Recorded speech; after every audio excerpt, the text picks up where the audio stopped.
নমস্কাৰ মই ডিব্ৰুগড় বিশ্ববিদ্যালয়ৰ গৱেষক ছাত্ৰী জ্ঞানশ্ৰী বৰা আৰু আজি এটা বিশেষ কাৰণত বহুত কথা ভাবি চিন্তি এই লাইভ ভিডিঅ'টো কৰিছো আৰু ভবা কথাবোৰ আপোনালোকক জনাও বুলি ভাবিছো গতিকে আশা কৰিছো সকলোৱে ধৈৰ্য সহকাৰে মোৰ ভিডিঅ'টো শেষলৈকে শুনিব আৰু এই ভিডিঅ'টোৰ জৰিয়তে মই অসমৰ বিভিন্ন সংগঠনসমূহলৈ অসমৰ বিভিন্ন বিশ্ববিদ্যালয় বিভিন্ন কলেজত পঢ়া ছাত্ৰ-ছাত্ৰীসকললৈ যিসকলৰ সংগঠনৰ সদস্য হয় বা যিসকল সংগঠনৰ সদস্য নহয়ও অসমৰ বিভিন্ন স্থানত থকা এই আন্দোলনখনত আগভাগ লৈ থকা সাংবাদিক শিল্পী বুদ্ধিজীৱী সকলোলৈকে এটি অনুৰোধ জনাব বিচাৰিছো সেইবাবে আশা কৰিছো সকলোৱে মোৰ ভিডিঅ'টো শেষলৈকে শুনিব আসলতে যোৱা কিছুদিন ধৰি হতাশাত ভুগিছো প্ৰথম অৱস্থাত আন্দোলনে যিটো ৰূপ লৈছিল ৰাইজ বিভিন্ন স্থানৰ পৰা স্বতঃস্ফূৰ্তভাৱে ওলাই আহি অংশগ্ৰহণ কৰিছিল ভাবিছিলো যে এই আন্দোলনত অসমৰ ৰাইজ জয়ী হ'ব আৰু অতদিনে থকা আমাৰ বাংলাদেশী সমস্যাৰ এটা স্থায়ী সমাধান আমি পাম কিন্তু তাৰ পিছৰ পৰ্যায়ত দেখিলো যে বিভাজনৰ ৰাজনীতি কৰা হ'ল বিভিন্ন সংগঠনসমূহে প্ৰথমতে চৰকাৰক গালি পাৰিছিল আৰু বৰ্তমান সংগঠনসমূহে ইটো সংগঠনে সিটো সংগঠনক নিজৰ মাজতে সমালোচনা কৰাত ব্যস্ত হ'বলগীয়া হ'ল নিজৰ মাজতে এটা প্ৰতিযোগিতা কৰিব লগা হ'ল বিভিন্ন ধৰণৰ সাহিত্য সভা ওলালে ধৰ্মৰ ভিত্তিত জাতি জনগোষ্ঠীৰ ভিত্তিত আৰু এতিয়া জাতি জনজাতিৰ নামত যি ৰাজনীতিকৰণ প্ৰক্ৰিয়া চলিছে সেয়া আচলতে ভৱিষ্যতৰ দিশবোৰ চালিজাৰি চাই আমাক ভয় খাবলৈ বাধ্য কৰিছে গতিকে এই সময়তে বহুত কিছুমান কথা ভাবিছো বহুতক অনুৰোধ কৰিছো দল বিভিন্ন মঞ্চলৈ গৈছো প্ৰত্যেক দিনে অনুৰোধ কৰিছো দল সংগঠনসমূহ একত্ৰিত হওক সকলোৱে কোৱা দেখিছো প্ৰত্যেকখন মঞ্চতে প্ৰত্যেকজন দলৰ নেতাই কোৱা দেখিছো যে আমি একত্ৰিত হ'ম অখিল গগৈদেৱে কাৰাগাৰৰ পৰা চিঠি লিখিছে সকলোকে একত্ৰিত হ'বলৈ কৈছে প্ৰত্যেকটো দল সংগঠনৰ নেতাই ভাষণত কৈছে আমি একত্ৰিত হ'ব বিচাৰিছো কালি লুৰিণজ্যোতি গগৈদেৱে কৈছে যে ভৱিষ্যতে যদি ৰাজনৈতিক দল খোলা হয় সকলো দলৰ একত্ৰিত প্ৰচেষ্টাত সেয়া আৰম্ভ হ'ব কিন্তু অনুভৱ কৰিছো যে ৰাজহুৱাভাৱে কৈ থকা কথাবোৰ আচলতে পদক্ষেপ হিচাপে লওঁতে কামে কাজে কৰোঁতে বহুতো সমস্যাৰ সন্মুখীন হ'ব লগা হৈছে আৰু সেই সমস্যাবোৰ বিশ্ববিদ্যালয় অসমৰ স্নাতকোত্তৰ মহলা ছাত্ৰ একতা সভাৰ সদস্য বা গৱেষক ছাত্ৰ সংস্থাৰ সহসাধাৰণ সম্পাদক আছিলো বাবে দল সংগঠনৰ আদৰ্শ ভিত্তিক যিবোৰ সংঘাত থাকে সেই সংঘাতবোৰ কেনে ধৰণৰ হ'ব পাৰে কিমান তীব্ৰতা থাকিব পাৰে অনুভৱ ভালদৰে কৰোঁ কিন্তু এই মুহূৰ্তত প্ৰশ্নবোৰ আচলতে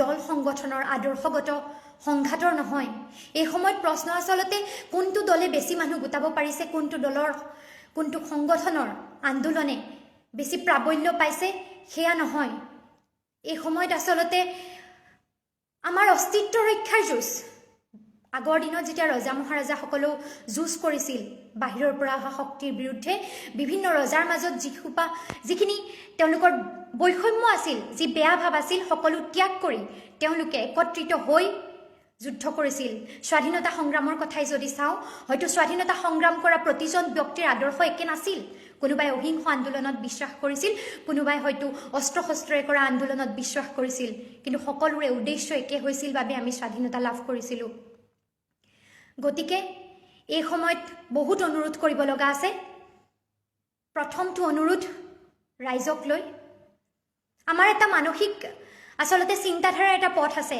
হত্যাকাৰীৰ সন্তানক আমি সদায় হত্যাকাৰী বুলিয়ে ভাবোঁ বেশ্যালয়ৰ পতিতালয়ৰ পৰা ওলাই আহি শিক্ষা দীক্ষাৰে আগবাঢ়ি যাব খোজা সন্তানজনক আমি সদায় পতিতালয়ৰ কন্যা পতিতালয়ৰ শিশু বুলি হাঁহোঁ নহয় জানো তেনেদৰে ৰাজনীতিলৈ যোৱা প্ৰত্যেকজন নেতাক লংকালৈ গ'ল ৰাৱণ হ'ল বুলিও কৈ আমি হাঁহোঁ কিন্তু প্ৰশ্ন হয় বোকা চফা কৰিবলৈ বোকাত ননমাকৈ জানো চফা কৰাটো সম্ভৱনে আমি যদি কওঁ বোকা চফা হ'ব লাগে বোকাত আচলতে নামিবই লাগিব বোকাখিনি চাফা কৰিবলৈ যাওঁতে নিজৰ গাত দাগ লাগিবই কেৱল সংগঠনসমূহক আগবাঢ়ি অহা সংগঠনসমূহৰ ব্যক্তিসকলক তেওঁলোকৰ ৰাজনৈতিক লাভালাভৰ কাৰণে আগবাঢ়ি আহিছে বুলি ক'লেই জানো সকলো শেষ হৈ যাব যদি এই সময়ত তেওঁলোক ওলাই নাহে, তেওঁলোককো যদি অতীজত যিসকল সংগঠনৰ নেতৃত্বত থকা ব্যক্তিয়ে আমাক বিশ্বাসঘাতকতা কৰিলে, যিসকল বিশ্বাসঘাতক ব্যক্তিক আজি আমাৰ দৰে সংগঠনসমূহো গালি পাৰি আছে, তেওঁলোকৰ কথা কৈ যদি বৰ্তমান নতুনকৈ ওলাই অহা যুৱ প্ৰজন্ম বিভিন্ন সংগঠনৰ নেতৃত্বত থকা যুৱ প্ৰজন্মকো যদি আমি গালি পাৰোঁ, তেন্তে হত্যাকাৰীৰ সন্তানক হত্যাকাৰী আখ্যা দিয়াৰ যি মানসিকতা, তাতকৈ হয়তো আমাৰ মানসিকতাৰ বৰ বিশেষ পাৰ্থক্য নাথাকিব। গতিকে এই সময়ত অনুৰোধ কৰিছোঁ প্ৰত্যেকজন অসমীয়া ব্যক্তিক, সংগঠনসমূহক এটা সুবিধা দি চাওঁ আহক। ময়ো বিশ্বাস নকৰোঁ, মই কোনো সংগঠনৰ সদস্য নহয়। 2012 চনৰ পৰা বৰ্তমানলৈকে ডিব্ৰুগড় বিশ্ববিদ্যালয়ত অধ্যয়ন কৰি আহিছোঁ। পৰোক্ষ বা প্ৰত্যক্ষভাৱে বিশ্ববিদ্যালয় ছাত্ৰ ৰাজনীতিৰ লগত জড়িত আছোঁ। মোৰ বিষয়ে জানিবলৈ চেষ্টা কৰিব পাৰে। সদায় দল সংগঠনৰ বিশ্ববিদ্যালয়ৰ মজিয়াৰ ভিতৰত বিৰোধিতা কৰি আহিছোঁ বিভিন্ন আদৰ্শগত পাৰ্থক্যৰ বাবে। কিন্তু এই সময়ত উপলব্ধি কৰোঁ যে এই আন্দোলনক নেতৃত্ব দিবলৈ হ'লে দল সংগঠনৰ যিটো আৱশ্যকীয়তা সেয়া আমি নুই কৰিব নোৱাৰোঁ।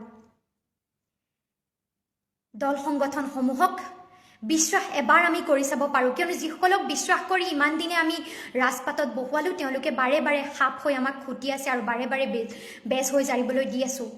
এবাৰ নতুন কাৰোবাক আমি নিশ্চয় বিশ্বাস কৰি চাব পাৰোঁ আন্দোলনৰ নেতৃত্বৰ বাবে আৰু ভৱিষ্যত আহিবলগীয়া ৰাজনৈতিক শক্তি এটাৰ উত্থানৰ বাবে।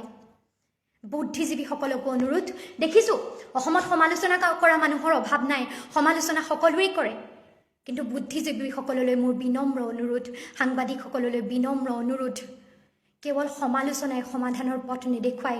দল সংগঠনক যদি সমালোচনা কৰেও, সেই সমাধান কৰিবলৈ তেওঁলোক বৰ্তমান সময়ত কেনেধৰণে আগবঢ়া উচিত, সেই কথাও, সেই বাটটোও আপোনালোকে তেখেতসকলক দেখাই দিয়ক।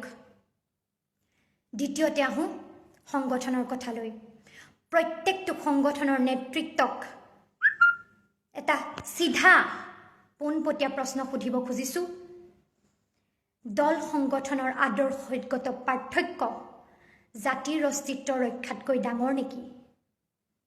প্ৰশ্নটো মোৰ নহয়, প্ৰশ্নটো সমগ্ৰ অসমৰ জনতাৰ।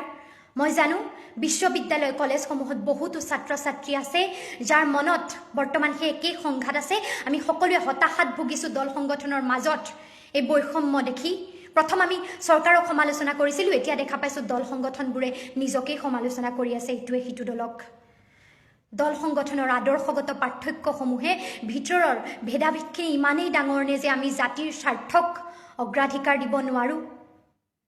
আহক, প্ৰত্যেকজন দলৰ সদস্যক দেখিছোঁ, নেতৃত্বক দেখিছোঁ, প্ৰতিদিনে কৈছে আমি একেলগ হওঁ, আমি একেলগ হওঁ। বাট চাই আছোঁ যেতিয়াই কোনোবা দলৰ সংগঠনৰ সদস্যক সোধোঁ, প্ৰশ্ন কৰোঁ, কয় সময় আহিব, সময় আহিব, আমি একেলগ হ'ম, আমি ভৱিষ্যতে একেলগ হ'ম। সময় কেতিয়া আহিব?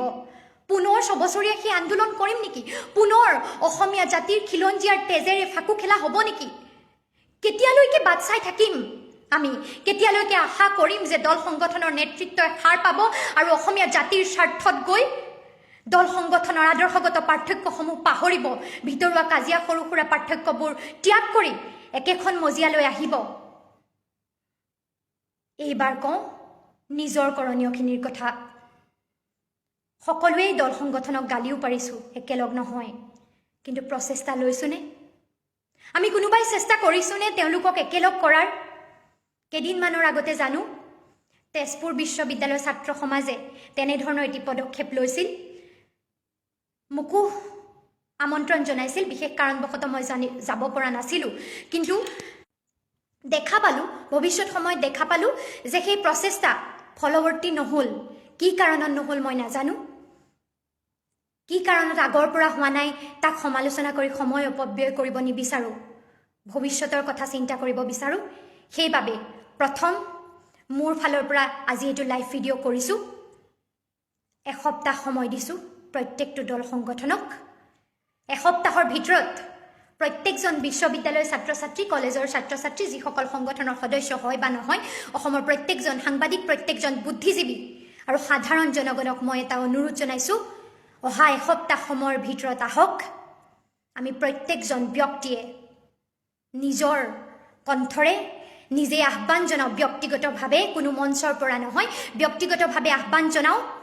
মই নিজেই চেষ্টা কৰিছোঁ বিভিন্ন দল সংগঠনৰ লগত কথা পাতিবলৈ ব্যক্তিগতভাৱে অহা এসপ্তাহত মই প্ৰত্যেকটো দল সংগঠনৰ প্ৰত্যেকজন নেতাক ব্যক্তিগতভাৱে আহ্বান কৰিম অনুৰোধ কৰিম একেখন মঞ্চলৈ আহিবলৈ অসমৰ ৰাইজকো অনুৰোধ কৰিছোঁ আপোনালোকে যিসকল ছাত্ৰ ছাত্ৰী ফেচবুকত যিসকল ব্যক্তি আছে সকলোকে কৈছোঁ লাইভ ভিডিঅ' কৰক বা ফেচবুকত ষ্টেটাছ দিয়ক মোৰ উদ্দেশ্যটো আজিৰ পৰা কাৰ বিৰোধিতাতকৈ আগত দল সংগঠনক একত্ৰিত কৰা কিয়নো কা বিৰোধিতা সকলোৱে কৰি আহিছোঁ কিন্তু দেখিছোঁ যে দল সংগঠন যেতিয়ালৈকে একত্ৰিত নহয় চৰকাৰে ভয় নাখায় তেতিয়ালৈকে আৰু যিদিনা দল সংগঠন প্ৰত্যেকটো অসমৰ দল সংগঠন একেখন মঞ্চত থিয় হ'ব সেইদিনা হয়তো চৰকাৰে ভয় নিজেই খাব আৰু তাৰ পাছতহে আচলতে তীব্ৰতৰ হ'ব এই আন্দোলনখন গতিকে প্ৰথম অহা এসপ্তাহ সময় সকলো দল সংগঠনক মই দিছোঁ আৰু এই এসপ্তাহৰ ভিতৰত মই অনুৰোধ কৰিছোঁ বিশ্ববিদ্যালয় কলেজত পঢ়ি থকা ছাত্ৰ ছাত্ৰীসকলক সকলোৱে মোৰ লগত এনেকুৱা কটন বিশ্ববিদ্যালয় তেজপুৰ বিশ্ববিদ্যালয়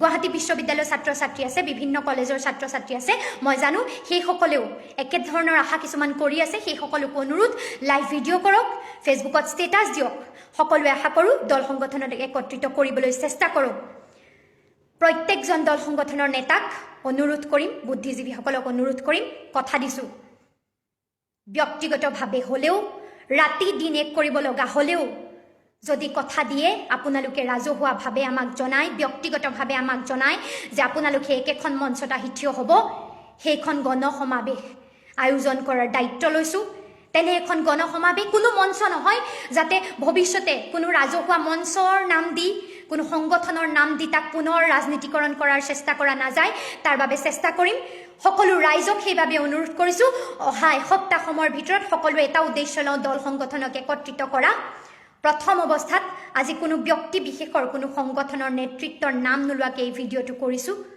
সকলোকে অনুৰোধ জনাম ব্যক্তিগতভাৱে আৰু এই সময়তে মই জানো মোৰ ভিডিঅ'টো চাই থকা বহুত নিউজ আৰু মিডিয়াৰ মানুহ আছে সংবাদ মাধ্যমৰ ব্যক্তি আছে যিসকল সংবাদ মাধ্যমৰ ব্যক্তি চৰকাৰৰ পৃষ্ঠপোষকতাত চলি থকা নাই সেইসকললৈ এটি অনুৰোধ অনাগত সময়ছোৱাত আপোনালোকে যেতিয়াই কোনো দল সংগঠনৰ নেতৃত্বক ৰাজনৈতিক মঞ্চত অৰাজনৈতিক মঞ্চত ৰাজহুৱা মঞ্চত পাব বিভিন্ন আপোনালোকৰ প্ৰশ্নৰ মাজতে এটি প্ৰশ্ন সুধিব ডিব্ৰুগড় বিশ্ববিদ্যালয়ৰ পৰা এগৰাকী ছাত্ৰীয়ে আহ্বান জনাইছে যে প্ৰত্যেকটো দল সংগঠন একত্ৰিত হৈ এখন মঞ্চৰ পৰা এখন গণসমাৱেশ কৰিব লাগে প্ৰথম অৱস্থাত সকলো দল সংগঠন একত্ৰিত হৈ এখন মিটিঙত বহি ভিতৰুৱা সকলো বৈষম্য সকলো বেয়া পোৱা ভাল পোৱা পাহৰি জাতিৰ স্বাৰ্থত একত্ৰিত হ'ব লাগে সেই আহ্বানক তেখেতসকলে কেনেধৰণে গ্ৰহণ কৰিছে সেই আহ্বানক প্ৰতি তেখেতসকলৰ মন্তব্য কি তেখেতসকল তেনে এখন অনুষ্ঠানলৈ আহিব নে নাহিব সেই প্ৰশ্ন যাতে অসমৰ সংবাদ মাধ্যমৰ দায়িত্বশীল ব্যক্তিসকলে ৰাজহুৱা মঞ্চত সোধে আৰু বিভিন্ন সাধাৰণ জনগণকো অনুৰোধ কৰিছোঁ অহা সময়ছোৱাত যিকোনো সংগঠনৰ নেতৃত্বক আপোনালোকে নাপায় কিয় ব্যক্তিগতভাৱেও এই প্ৰশ্নটো আপোনালোকে সুধিব আজি নাম নোলোৱাকৈ কৈছোঁ অহা এসপ্তাহৰ পাছত যিটো ভিডিঅ' কৰিম সেই ভিডিঅ'টোত অসমৰ প্ৰত্যেকটো সংগঠনৰ নেতৃত্বত থকা ব্যক্তিসকলক নাম কৈ নাম সহকাৰে প্ৰত্যক্ষভাৱে ৰাজহুৱা কৰি একেটাই আহ্বান জনাম কিন্তু আশা এইটো থাকিব যে সেই এসপ্তাহৰ পাছত আপোনালোকক নাম কৈ আহ্বান জনোৱাৰ প্ৰশ্নটো নাহে নাম কৈ আহ্বান জনোৱাৰ যিটো সময় সেই সময়টোৰ আগত আপোনালোকে নিজৰ দায়িত্ব জাতিৰ প্ৰতি নিজৰ কৰ্তব্য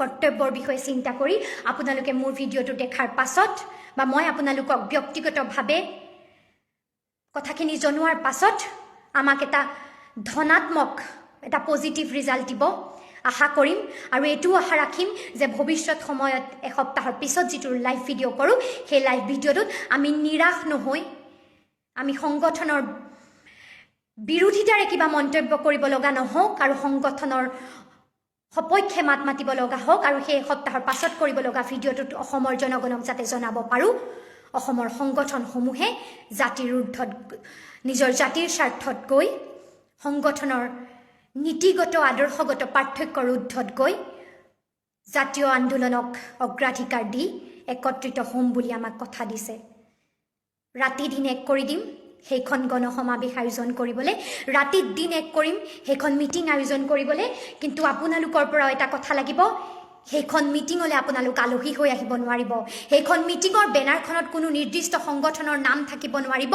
তাত থাকিব লাগিব বৃহত্তৰ অসমীয়া জাতিৰ হৈ সকলো সংগঠন দল একত্ৰিত হৈ কা বিৰোধী আন্দোলন তথা অখিল গগৈ ধৈৰ্য কোঁৱৰ প্ৰমুখ্যে প্ৰত্যেকজন কাৰাৰুদ্ধ ব্যক্তি, এই আন্দোলনৰ লগত জড়িত প্ৰত্যেকজন কা বিৰোধিতা কৰি আন্দোলন কৰা কাৰাৰুদ্ধ ব্যক্তিৰ তেওঁলোকক মুকলি কৰি দিয়াৰ আহ্বান জনাই তাৰ প্ৰতিবাদত সেই আন্দোলন হ'ব লাগিব।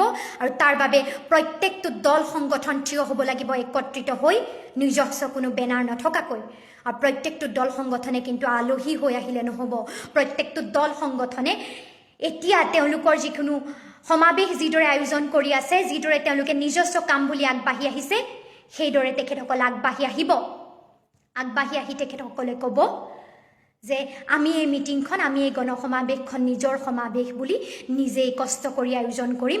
আমি প্ৰত্যেকটো দল সংগঠনে যি ধৰণৰ সহায় সহযোগিতা কৰিব লাগে, যেনেকৈ অংশগ্ৰহণ কৰিব লাগে, প্ৰত্যক্ষভাৱে অংশগ্ৰহণ কৰিম।